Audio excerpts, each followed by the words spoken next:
So those are some examples. I mean, that you can use a focus group for almost anything, but you have to go into the planning process understanding and planning backwards. What am I trying to get out of this? And therefore, how am I going to run it and what am I going to present? So you want to recruit around 10 jurors per group. You really want a minimum of 6 to show. I feel like if all 10 show, it's a pretty big group. So you may want to dismiss 1 or 2 if you don't feel comfortable moderating that large of a group, but at least recruit them and then pay them and let them go if you have too many.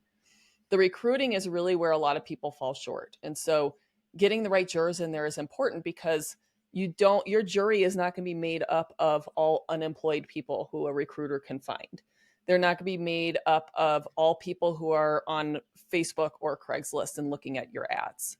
So when you are recruiting by yourself, and there is an option if you want a professional recruiter, but you want to run your own focus groups, I commonly give out my recruiters' information. I don't mark them up, so feel free to contact them, but it is still costly to use them, but they will do a good recruit for you. So building up your recruiting database is the first step.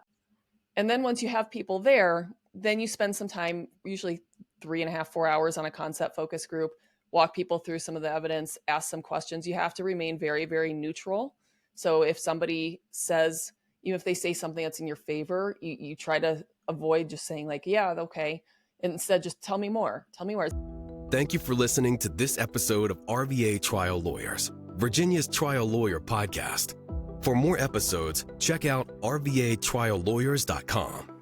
If you enjoyed the podcast, we would greatly appreciate it if you subscribed and left us a review. Doing so will help others find us. And if we can ever assist you, do not hesitate to reach out to us. We are here to help. Thanks again for listening. We appreciate you, and we're grateful for the important work that you do.